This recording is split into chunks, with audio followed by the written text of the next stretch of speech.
business. Thank you so much for joining us today, sir. Thank you very much. So in today's webinar, we'll start by discussing what IP actually means and then move on to its theoretical justifications given by John Locke, Hegel, and ultimately end with the utilitarian approach to IP. Over to you, sir. Thank you, Himi, for your introduction. So without wasting much time, I will just start it. Let me share my screen. Yeah, sure.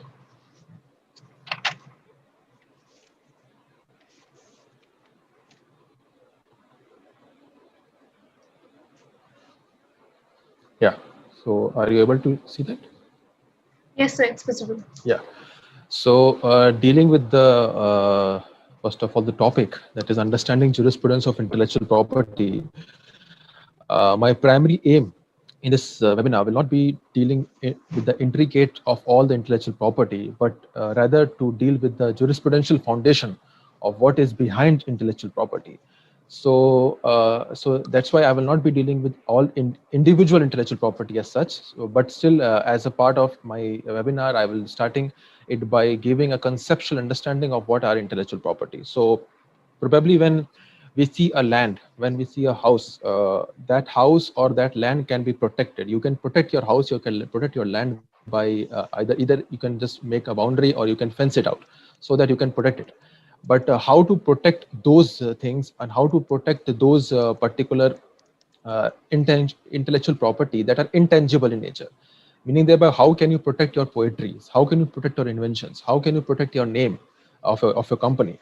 So that's why these protection of intangible properties, this protection of intangible property which cannot be even perceived by our senses, by a physical holding, there comes the need of having a protection based on the intellectual property. So this is a section of law which protect the creation of mind that deals with the intellectual creations, like that of, there are 7 types of intellectual property right now. These are copyright, patents, trademarks, geographical indication, design, semiconductor, and protection of plant varieties. I will be dealing in very brief with all those things. So first of all, copyright. What are all copyrights is? So Copyright Act protects what is called as your musical, literary, artistic, dramatic, and other work. Means if you have written a poetry, if you have written a artistic work, if you have some drama, if you are making a movie, these all protection of these type of intangible work will come under the purview of Copyright Act 1957. So that will be dealt under the Copyright Act. Now, when you try to make your company, when you try to make a firm, you will make a firm with a name, you will make a firm with a design, you will make a firm with the sign, name, designs, symbols. That designs, the protection of that designs, the protection of that symbols, name, and other thing will come under the purview of Trademark Act. Like UK, for example, Tata, Mercedes, and all other big companies, Google, Microsoft, these all are having the name of the name comes under the purview of Trademark Act. So Copyright Act protects your musical, literary, dramatic work. Trademark Act protect your name, design, symbols, and other things that is come under the, like even McDonald's, I am loving it. This I am loving it will also come under the purview of Trademark Act. So copyright and trademark are these 2 things. Remember one thing, in our law, in the present law, we don't need, there is no compulsion in registering your Copyright and Trademark Act. Even if you are having a company name that is your name or whatever the name it is, and even if you are not having registered trademark, still you can have a protection in the eyes of law. But as a lawyer, but as an IP lawyer, we all suggest that you should always register your copyright and trademark. Now comes to patents. Patent Act gives you a right over your official inventions. You make a vacuum cleaner. That vacuum cleaner you make through a patented process and all sort of your inventive processes and inventive applicability. So when you make an invention that has some utility in the nature, that invention can be protected under the Patent Acts. Further, in India, we have 3 conditions to fulfill when you are dealing with the Patents Act. First of all, your patent should be novel in nature. Means it is the thing is it has not been made before. Second, it should be non-obviousness. It means that the patent should be not obvious in nature. We used to say that, "Arey, ye to obvious tha yaar." So that obviousness should be not there. It should be non-obviousness. It should be beyond our perceivability. And thirdly, it should be industrial applicability. Means the patent should have an industrial application in your sense. if a patent is there which does not have any industrial application, which does not have any utility in the nature, it cannot be patented under the Patents Act, right? So for patent to be get the protection under the Patent Act, it has to be novel, non-obviousness, and having an industrial applicability. Now coming to the geographical indication of goods. Geographical indication of goods is a system of intellectual property which protects the goods that comes from a particular area. Meaning thereby, if there is a rice, let's say if there is a tea, Darjeeling tea, so that geographical indication will come up for the protection of that Darjeeling tea that is substantially being affiliated to a region, to a geography. Banarasi sari, a Kanjivaram sari. These all things will come under the purview of geographical indication. What was the need of geographical indication? It's because I, as a person, should not cheat it. I should not make a tea and should say, oh, this is a Darjeeling tea. So that's why there was a need of having a geographical indication act in this intellectual property regime. Thirdly, fifthly, Design Act. So when you talk about Design Act, what are designs? So under Design Act, under section 2 clause D, design means any feature of shape, ornamentation, composition of lines, or any other thing that is a visual design. That is not that was not non-obvious, that was novel in nature. Means if I say if this is a mobile, so that mobile can also come under the design in this sense. A company design has to be novel in nature. So you can register a design. So all things, like if you try to see that Coca-Cola. So Coca-Cola has a particular a type of shape or a type of design that distinguishes itself from other goods and other goods and services of the same nature. Like you can also, like today Coca-Cola was having a small bottle, right? So that was also a Design Act. So ultimately, when you are trying to deal with the Design Act, these section 4, this section clause 2 clause D deals with the Design Act, and what are all can be designed is being definite, and the definition have been given under section 2 clause D of the Design Act. All the formation, all the composition of lines are there. Now coming to the Protection of Plant Varieties Act. When we try to deal with plant varieties, this effective system of intellectual property provides you the protection of all the plant varieties. Meaning there are all researchers, plant breeders, farmers who by the virtue of all these things, who by virtue of all the different mixing of all the different varieties of plant and making a new plant variety comes under the purview of this Plant Varieties Act. So if a farmer makes a new plant variety out of his experiment in the farmland, his protection or his activity can come up to the farmers or can come up to the Protection of Plant Varieties Act. Lastly, Semiconductor Integrated Layout Circuit Design. This semiconductor integrated circuit, what is this? This is an internal part of computer chip having transistor and having other circuitry design. So in mobile, in this inside mobile, we have the small chip where all the transistors and all the circuitry designs are there. So this is what is called a semiconductor integrated circuit. What is protected? This is not protected, but the layout design, what you say, the layout as to how this all activity, how this all transistor, how this all circuitry designs are being laid out on this particular semiconductor integrated circuit is being protected. Why? Because it was seen that there was a large scale of chip piracy. So that's why the semiconductor integrated circuit design came into action to protect that layout design. So you cannot just copy others' layout design and make it yours. So that is the protection of that semiconductor integrated circuit layout design. These are the basic 7 kinds of intellectual property.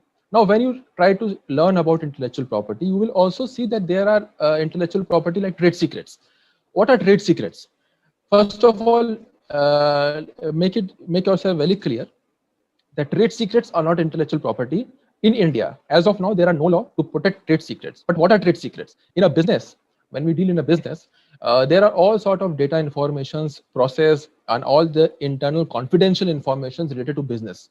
So the protection of that data, the protection of that confidential information of the business comes under the purview of trade secret.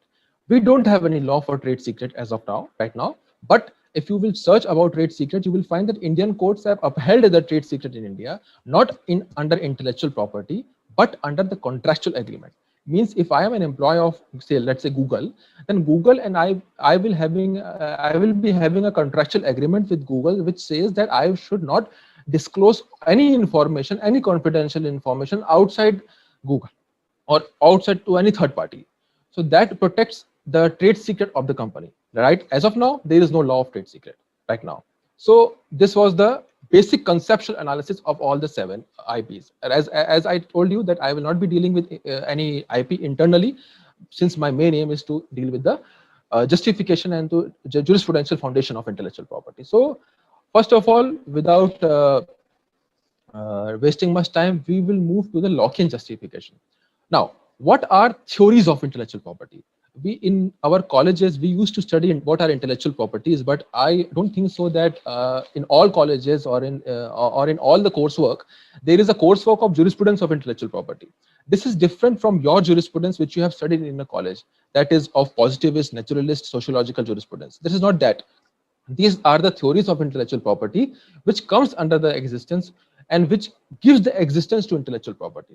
Remember one thing, when I try to deal with all the jurisprudence like Locke's, Hegel's or Utilitarian, Locke, the analysis of Locke was not for intellectual property. It was the whole issue of the foundational principle, whole issue of interpretation that have been done from last many years, which have made it possible to link Locke's justification with that of intellectual property. Locke in his whole theory, or not even Hegel, in his any theory has named intellectual property. It's all about our interpretative skills which we have dealt with, and that has made possible to interpret as to what are the theories of intellectual property. So what is Lockean justification? First of all, let us try to understand first of all what is Lockean justification. So Locke primarily deals with his labor theory. Locke in his I'm not sure, in 1690s gave 2 treatises of government. In first treaty of government, he criticized the patriarchal society, and the second treaty he told about how the natural right and how the civil rights can be upheld. In the second treaty, he tried to give an example of having a labor theory which will justify the people living in the society. And in that justification, he proves how labor theory can be very much beneficial for the society and how labor theory can be used for an advancement of the society. So labor theory, I have done labor theory in 3 parts: labor and production of ideas and common, and non-waste condition. So first of all, let us deal with what is labor theory, production of ideas, and what are all the 3 basic parts, avoidance, view of labor. So now coming to the basic understanding. First of all, I will not be dealing with any criticism and any argumentative criticism of other philosophers for Lockean justification. For Locke, there are hundreds of philosophers who have dealt with these justifications and who have criticized this. But as per my analysis, I will only be dealing with the Lockean justification as per the understanding of jurisprudence of intellectual property. I will not be going for the criticism or any other arguments which was made by other philosophers. So I will be restricting myself to the Lockean justification. Now, labor theory and production of idea. First of all was avoidance view of labor. This is like a story. Just read it. Just try to understand all these things like a story, because all things are interrelated with each other, right? So avoidance view of labor. When we talk about avoidance view of labor, what Locke said? Locke said that when you are trying to make a labor, when there is a labor is always an unpleasant activity. And since it is an unpleasant activity, the labor is not, people tend to avoid that doing labor. Means agar ek labor hai that is unpleasant and that is not good for people and that people don't want to do, people start avoiding that labor. I will not do it because it is an unpleasant thing. You won't do anything that is unpleasant in nature, right? So ultimately what happens is that people tend to avoid doing labor because it is unpleasant. For this unpleasant in nature, labor provided 2 propositions. First was for normative proposition and second was instrumentalist proposition. What Locke said is that since it is unpleasant, people should be getting a property as a reward for their unpleasant nature. If you are doing some unpleasant work, so you should be rewarded with that property first. Secondly, instrumentalist. When you are doing that particular labor, then the reward that is being given to you will motivate you. I will repeat it. There are 2 propositions, normative and instrumentalist. Locke says that through normative, people should be given the property on which they have done the labor. And secondly, he said that why people should be given the property is because when people will be start getting the property, they will be getting motivated to do more labor. His proposition was this. This is the basic fundamental proposition of Locke's labor theory, that the unpleasantness must be given, the unpleasantness nature of the labor must be rectified by the property that has to be given as a reward to that property, to the person who is doing the labor. मैंने एक unpleasant activity किया, and that unpleasant activity has to be given to me because I have done labor on that, and that is since it is very much into what you say unpleasant, I have done it labor and I will be getting it. Now coming on to the next proposition, you understand avoidance. People tend to avoid it. This is the one proposition. Second proposition is, so ultimately when you are trying to give a labor, when you are doing an unpleasant labor, so labor is being given back to you as a reward. Locke says that whether giving labor justifies a property, whether if I am doing a labor onto something and that labor has no value in it, will that labor or will that property will come to me? He says that there has to be a value addition to the property. Means, first of all, he says that people tend to avoid, if people are avoiding this unpleasant nature, you do it and you give that property as a reward. Now he says, again he's substantiating his own point, that only giving property will not justify it. The property which is being given will be given only when you can prove that there is a value addition to the property, like it has a social value. I will give you an example. Just now I told you that for a patent you need to prove 3 points: novel, non-obviousness, and industrial applicability, right? So you cannot get a patent until and unless you don't have any industrial applicability, until and unless you're not able to show that that invention has some value addition, you will not be able to get that patent. This similar analogy was given by Locke in 17th century, that value addition is the most important thing for a labor to be given as a property or as a reward. This was a value addition. Now people will say, okay, fine, it is all to patents, like patents are invention and invention will get. What about copyrights? There are thousands of bad novels, bad poetries which are getting copyrighted every day. What is about how you can say that labor theory and the substantial value addition can be there? You cannot say that all bad poetries, bad lyrics will having a value addition in that. No, right? So what Locke says, not Locke says, it is an interpretation that it is impractical to at least analyze as to what copyright are bad to us. Means if there is a bad lyrics, how you and me can judge it as a bad lyrics? It is impractical to at least assume that a copyright is bad lyrics. So that was the main metaphor, and that was the main reasoning for creating a value addition to the society. You have to at least value add it. You have to add the value to the society. Now, avoidance, the labor is unpleasant. Value addition, you have to add the value to it. Can the answer of intellectual property involves labor can you get the answer to this? No, I think, because when you talk about avoidance, you are doing an unpleasant activity. When you talk about value addition, you are doing justifying a property. But this anyhow will not justify whether intellectual property requires a labor or not. Then he gives an theory of idea expression dichotomy. This is idea expression dichotomy is similar to that of what we read in copyright also. What he says, that if you are sitting here and if you are thinking that to make a suspension bridge, just by having an idea to think about having a suspension bridge will not give you a property or will not award you a property. You have to execute it. You have to execute it onto the sense that yes, okay, fine, I have an idea and now I will be doing it. Now I will be executing it on the ground level, and that is where it is proven that intellectual property requires labor, because idea making in itself, sitting and just making an idea in itself will not deal into or will not result into having a property, but execution onto that idea. Just by having a formula cannot lead to get you a patent. Just by having a thesis statement cannot get you a copyright. You have to work on that. You have to execute on that. So that's why Locke says that it is all about idea and execution that requires a labor in that. Execution requires a labor in that, and that is what substantiates the principal foundation of intellectual property. Your idea is not copyrightable. Your idea about having an invention is not copyrightable until and unless you do something Until and unless you express it onto something, onto some other aspect, that is where you will get an intellectual property. That is where you will prove that, okay, fine, now I have executed it and I will be getting an intellectual property. Now coming on to the ideas in common. Locke says this is a world and ideas are in the world. So if I took an idea, if I have an idea, can I stop you to say that you should not get that idea? Means nobody can stop anybody else to take an idea. This is a world, this is a common world, and anybody can take whatever he can take from the world, and nobody can stop you. Even an owner of IP will not be able to stop you thinking of the same idea on which he has an intellectual property. Now, on these ideas in common, he told common and tempered property rights. What is the meaning of that? He says that suppose if I made an idea, let's say X, so X idea can inspire Y and Z.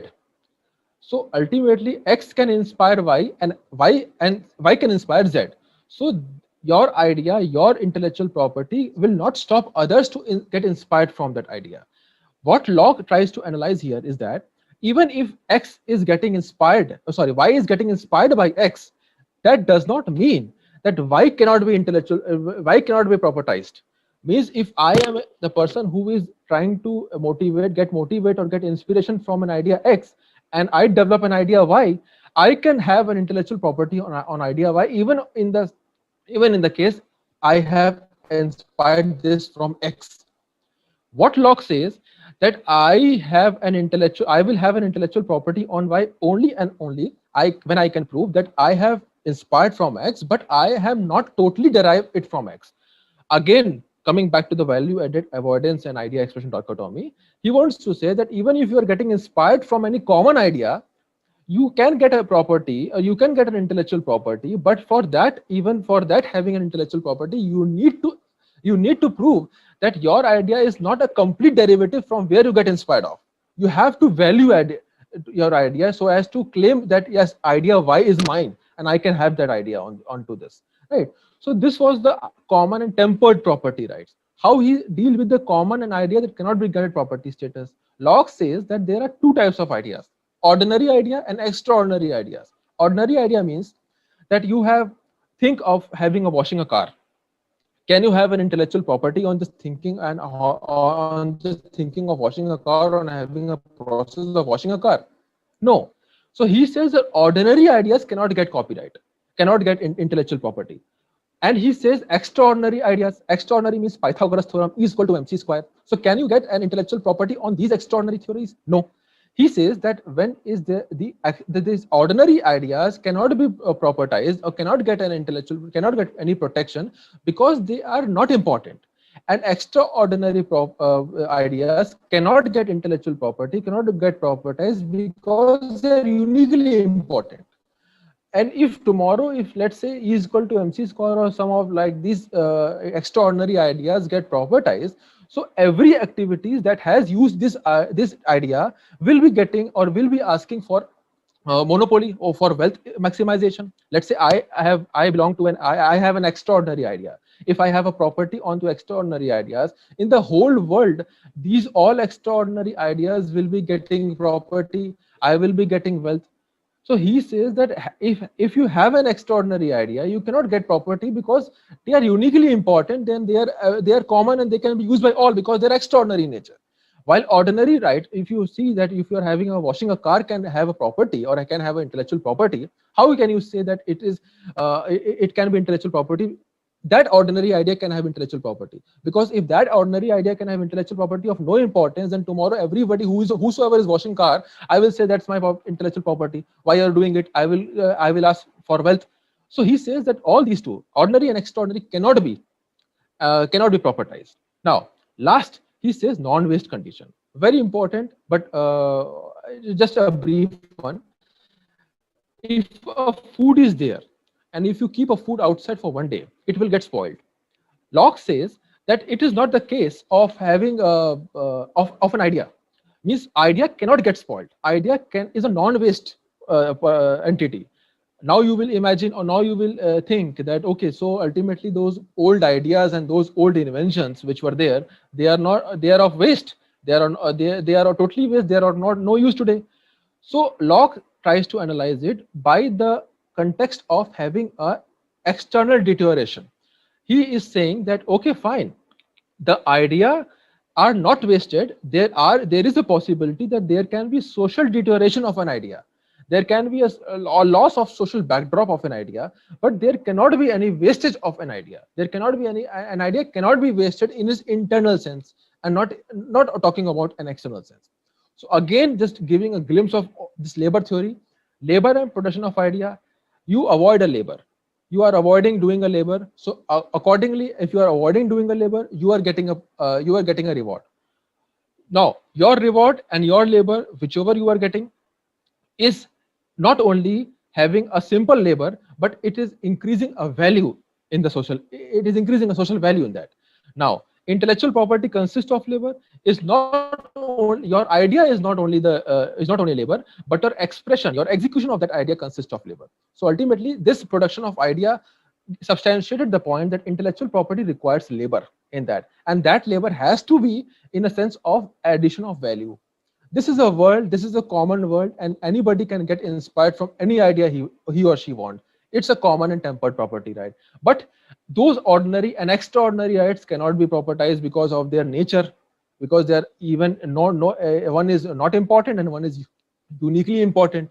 So this is the common, and there is a tempered property right. Anybody can get inspired of that, and whatever idea you frame, whatever thing you are doing, this is not going to be wasted anyhow. There can be social deterioration, a world can move ahead, there can be social deterioration, but it cannot be said that okay, fine, your idea is wasted.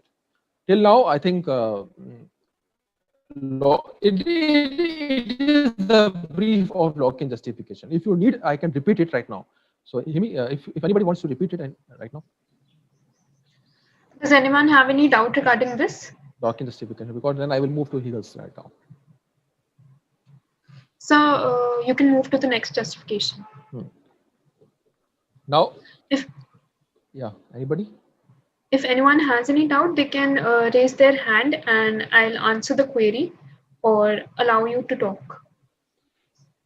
So there's a query that if you could please explain common and tempered right. Yeah. So see, this is a world. In a world, everything is available. So I have a right to do something. I have a right to, I have a whole freedom to think whatever I can want. This is a common. Locke says it is a common. I, as an owner of IP, cannot even stop you to say not to think. I cannot stop you. I cannot stop the whole world. This is the common. Locke says it is the common. Anybody can think whatever he or she wants. Now, how he linked this tempered property, right, is that suppose if I have an idea X, let's say I have this idea of a mobile. I am Apple, right? So, but I cannot stop Samsung and Nokia to think for a mobile, right? Samsung and Nokia can also, right? Locke says that Samsung and Nokia, even if he is getting inspired, and even if he is getting inspired from Apple's phone, Samsung and Nokia can get an intellectual property.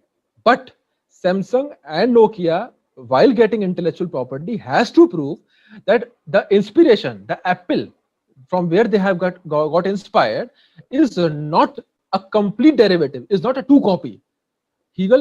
Locke again substantiate the point of value addition. You can get inspired from any common idea in the world, but you still have to create a value addition. You still have to execute on your own sense to at least gain some property, or to at least claim that yes, it's my property, I have done some labor in it. You can get inspired, but you have to prove that it is not a complete derivative, but it is a substantial addition I have done to claim your property right. Am I clear?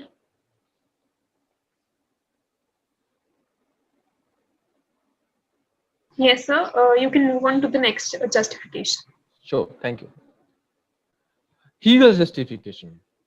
Now, a very important point of Hegel's justification came up, that Locke says about labor. Locke says about whatever the labor and other aspect of things were there.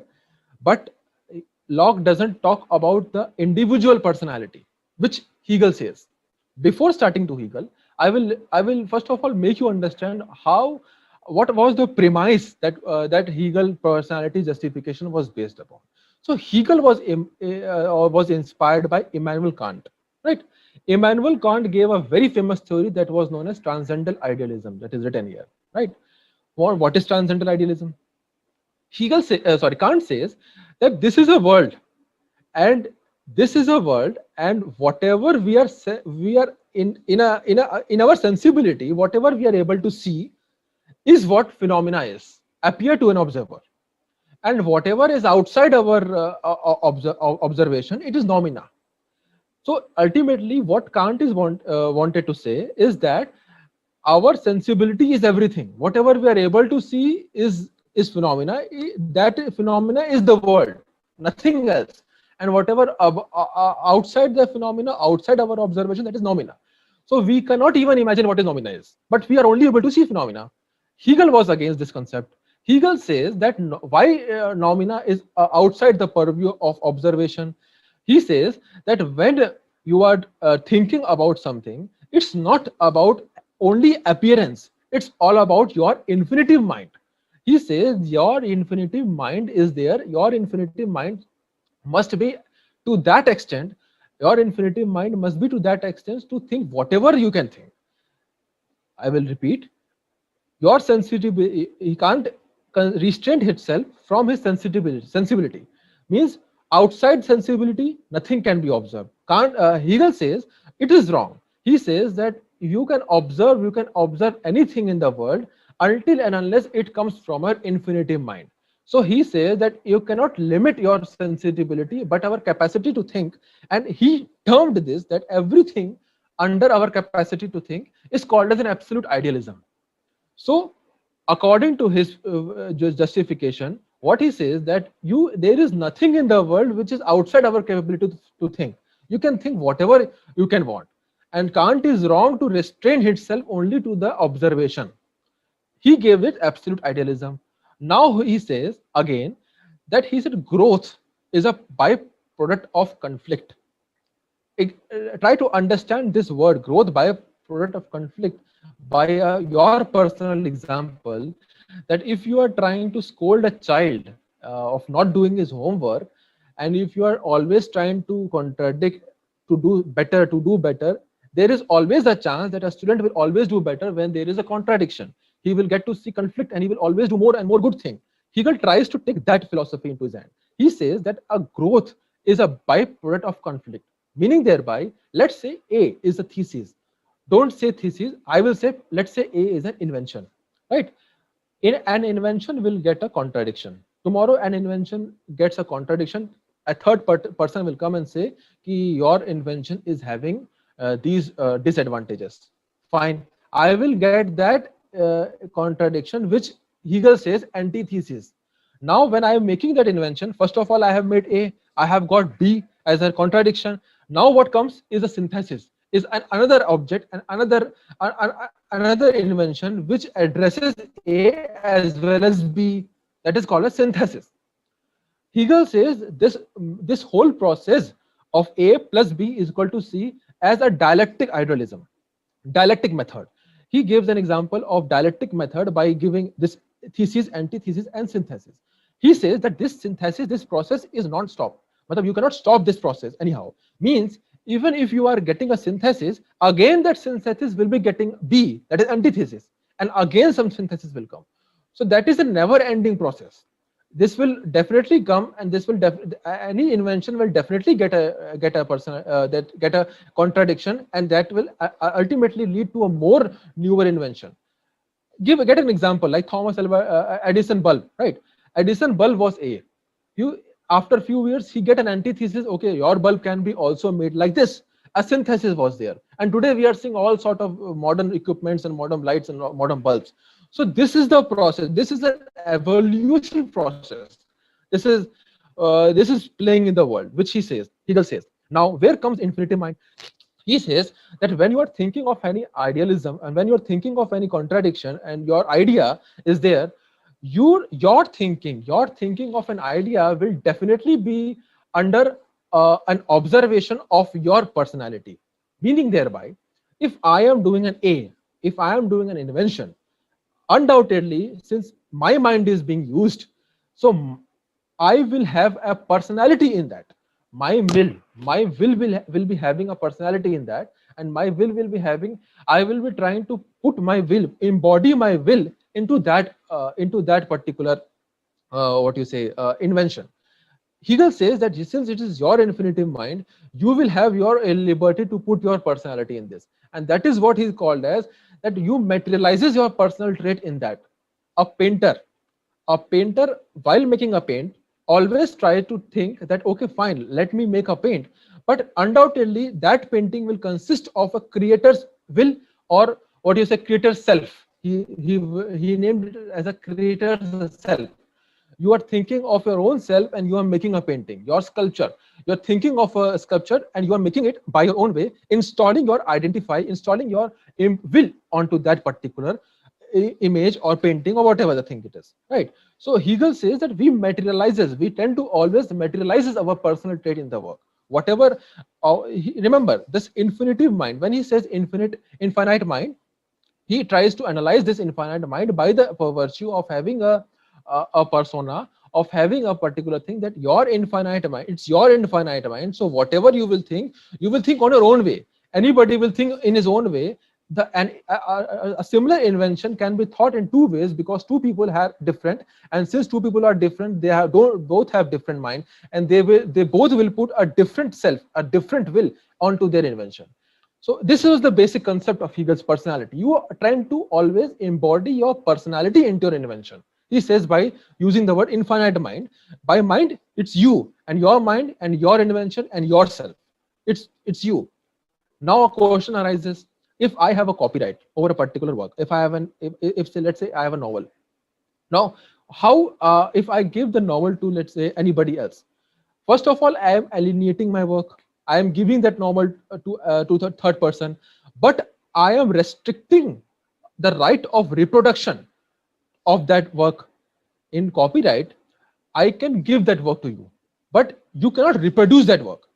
How it is justified, right? So Hegel gives this particular example, that when you are trying to deal with this all sort of alienation of your work, I give a work to a third party. If third party tries to reproduce that work in his own way, he is trying to reproduce my will, and that's why he justifies this particular law by saying that if you are reproducing the will and the expression, the unique expression of the creator, you are doing wrong. And that's why we have all the law of intellectual property, copyright right now. This is totally based on the Hegel personality justification, that your reproduction will not be only to the extent that the expression and the will of your will be reproduced by any other person.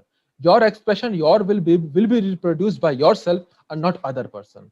Now people will say, okay, fine, it's all about novel. I am doing painting, I can have a will onto this. If I'm writing a novel, I can have a will onto this. You can identify Mona Lisa by Leonardo da Vinci. You can identify Romeo and Juliet by William Shakespeare. Okay, fine. What about intellectual property patents? How can you imagine Edison, while searching a filament for his bulb, or while searching something for his bulb, tries to think of having a an individual personality will in it? No.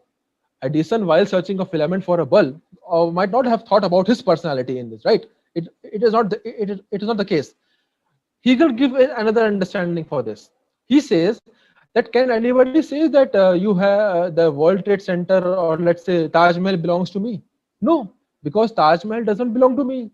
Whenever one say Taj Mahal, you ought to remember Shah Jahan. So there is an internal connection to the property. He gave this philosophy of having an internal connection to the property. Now, what this means? It means that even if Edison does not have a personality or does not have his will onto his bulb, whenever anybody will say bulb, or invention of bulb, first name will come Edison. Why? Because Edison has an internal connection to that personality, to that property. This is what Hegel tries to maintain, is that there has to be an internal connection to that property, and that is where it is called as property personality creation and property personality justification. You have a property, even if it is an invention, you have an internal connection with that of property. So there is where the whole issue of personality creation lies within. So that was the whole justification of Hegel's justification of personality justification was. Hegel also tries to give various analysis of having a healthy, unhealthy personality. He also tries to say that alienation of personality means alienation of your own self. So alienation of personality means surrender of yourself. So surrender is not there. But these all things are literal interpretation of Hegel's justification. For our understanding, this property and personality justification was more than enough for us. If anybody has a confusion, I can repeat it out. And if anybody has a confusion on that, let me know. Does anyone have a doubt? You can type your questions in the chat box right now. So I think you can move on to the next justification. Yeah, so now it is known as utilitarian incentive-based justification. Why? Why utility and why incentive? So what do you mean by utility? Whenever you buy something, whenever you try to buy any material on the market, the first thing that you think is that material should give you the maximum utility, the maximum advantage out of all, right? This is what the thing is.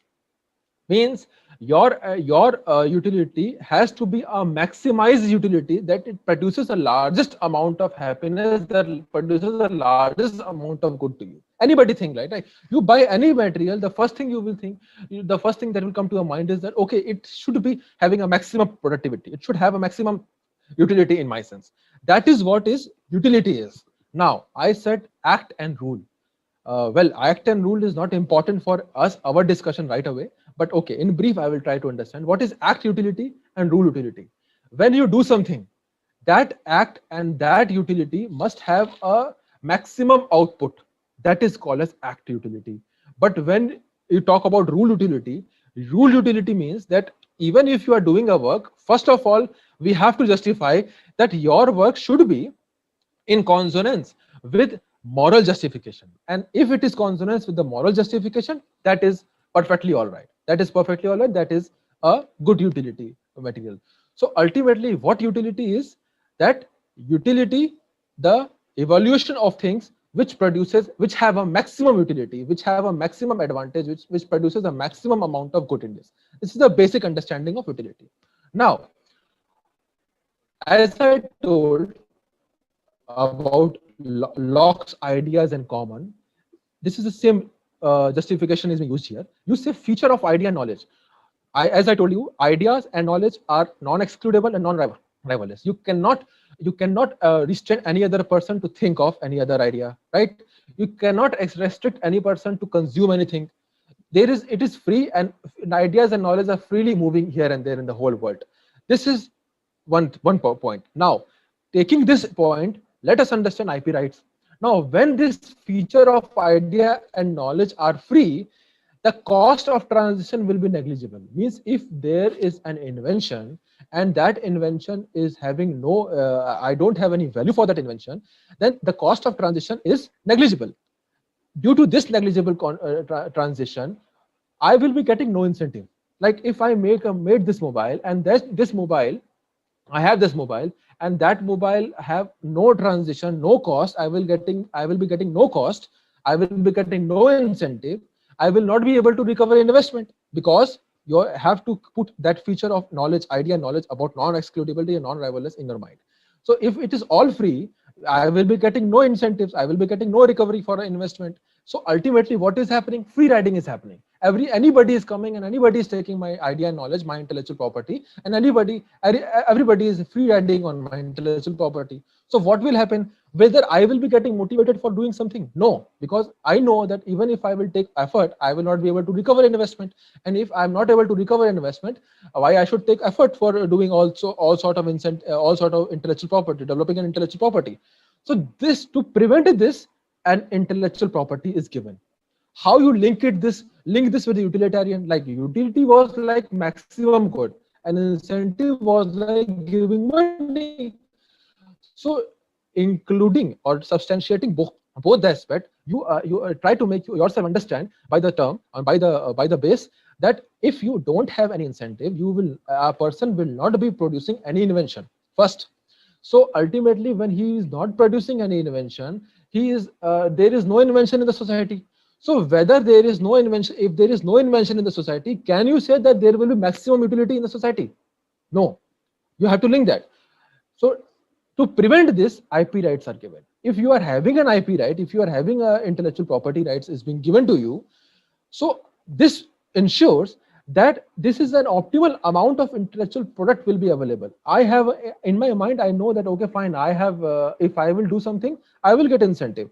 So I will strive to get the best out of it. I will try to strive to get the best out of anything. I will try to get good inventions. I will try to get more utility inventions. So this incentive substantiated the point of having an optimal or having a utility-based society.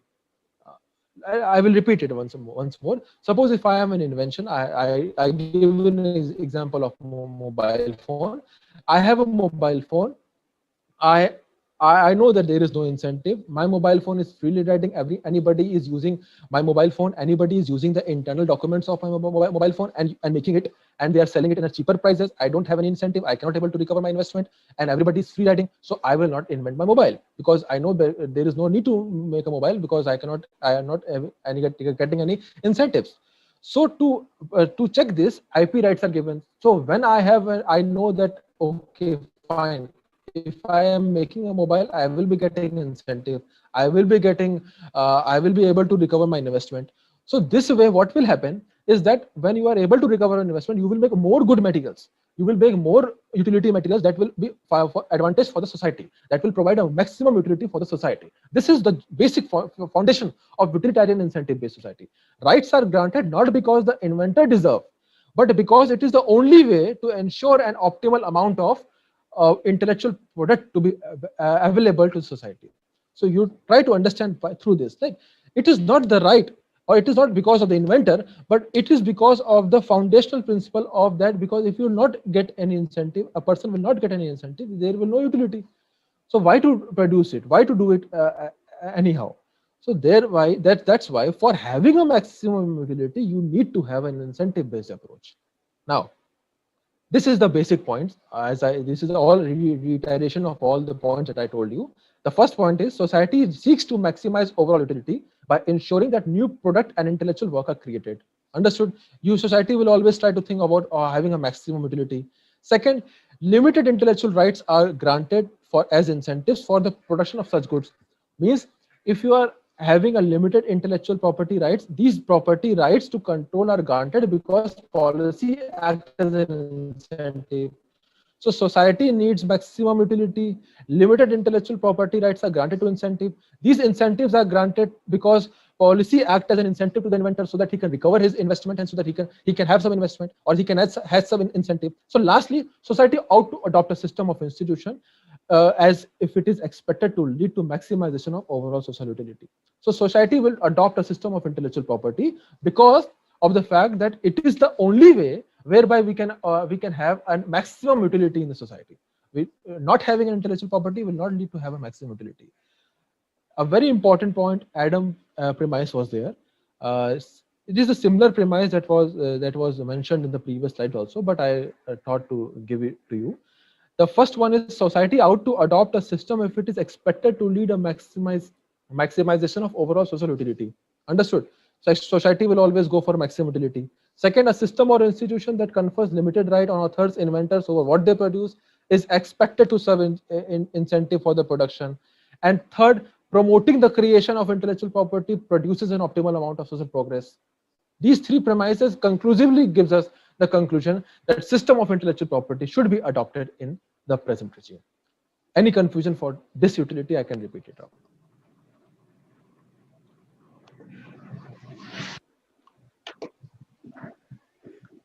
So some doubts came up. So a person is asking, the audience wants to know that will AI, artificial intelligence, have property personality identification? See, first of all, in artificial intelligence, this is a very disputed topic, right? Because in artificial intelligence, you talk about machine learnings. You must have known about Google Nest coming right now because it is acting like a human only. Whatever you will say, he will answer it right now. So probably this is a question of a debate that whether artificial intelligence should be having a property in it, because if it has a property, then artificial intelligence will have all sort of rights that we are talking about, right? So having a personality justification to artificial intelligence only will not be fruitful for us. It is a proper having a personality in that will not be fruitful for us, because ultimately if you have a personality, if you feel artificial intelligence will have a personality, it's just because it will create a lot of ruckus, right? It is take an example of having who is the author of an artificially intelligence created inventions. An artificial intelligence creates a computer language. Who is an author of that? Whether the person who creates an artificial intelligence is the author of the computer language who creates artificial intelligence. Means if an artificial intelligence creates a computer program, who is the author of that computer program? Whether we should instill that artificial intelligence is the author. That author who develops that artificial intelligence is the author, or that computer program should come into the public domain. So that is what to my knowledge, it is very debatable topic, but I think that the personality justification should not be dealt in the artificial intelligence. Thank you so much, sir. So there was one more question that came up. If a person creates something and before it is being recognized, he shares that idea with another person, and that person later files for a patent and gets the grant, then what happens to the right of the person who created it? Nothing. No. I told you exactly. Locke's proposition was only based on the ideas and execution. You have an idea. I have an idea to create what you say. Let's say I have an idea to create the artificial intelligence. I shared that idea with anybody else.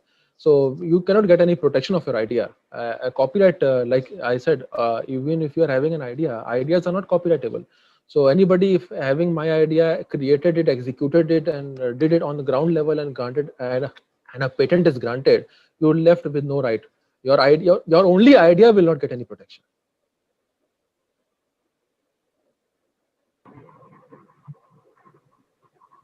So these are the questions that came up right now. So okay. Last point. Yeah.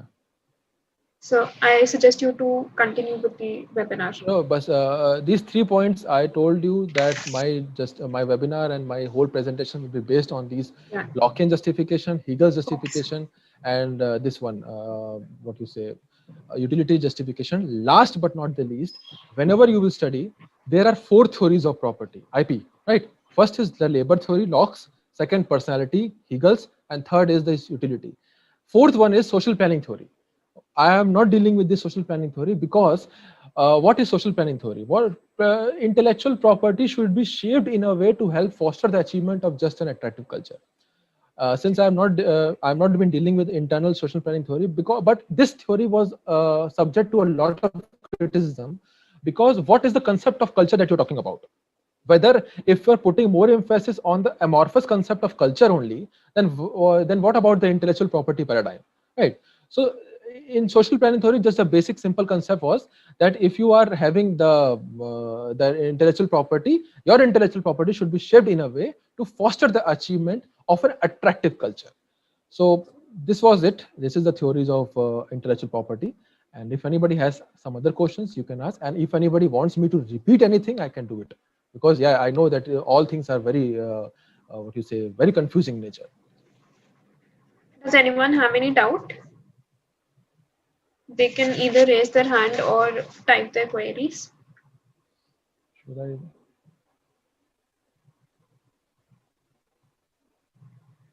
So I guess that concludes our session, and thank you so much, sir. The audience got a really valuable insight regarding the jurisprudence behind IP.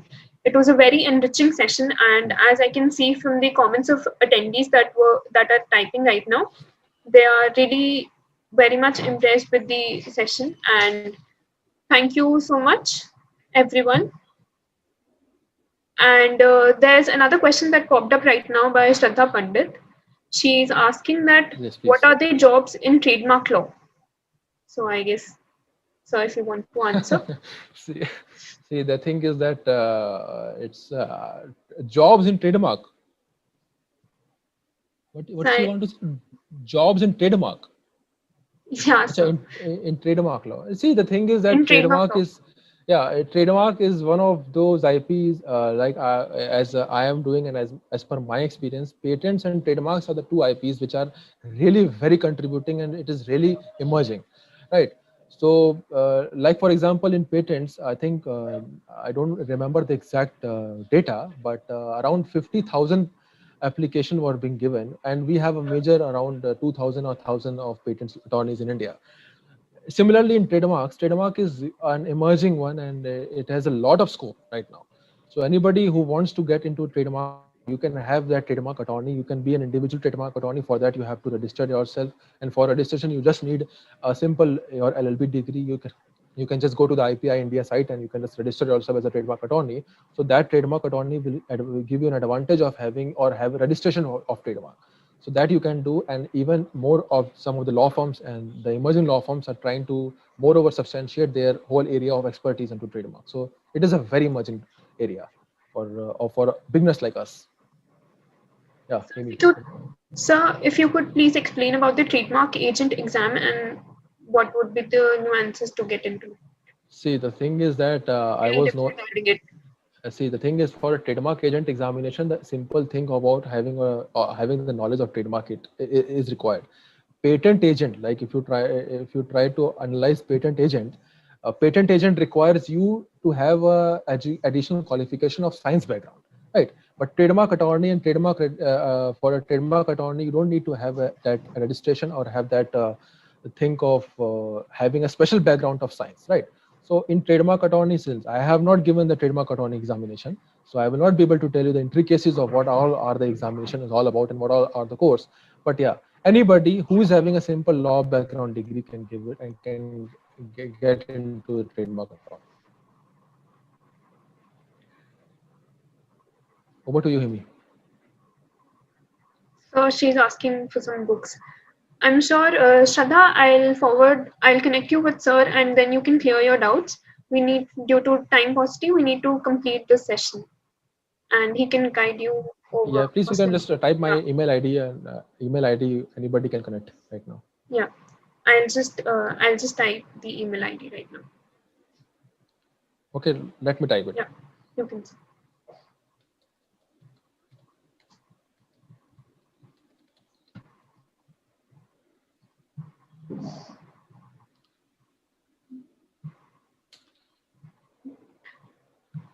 So the email ID Saransh is in the chat box. If anyone wants it, they can please give it. So Priyanka, also your doubt can be addressed personally, and you can connect with sir on the email ID given. Yeah. So I guess that that concludes the session for today, and that was indeed a very enriching session. And thank you so much, sir. Thank you everyone for joining in today, and we'll see you in the next webinar, I'm sure. Thank you so much. And everyone can just thank you so much. Thank you for organizing. Thank you so much.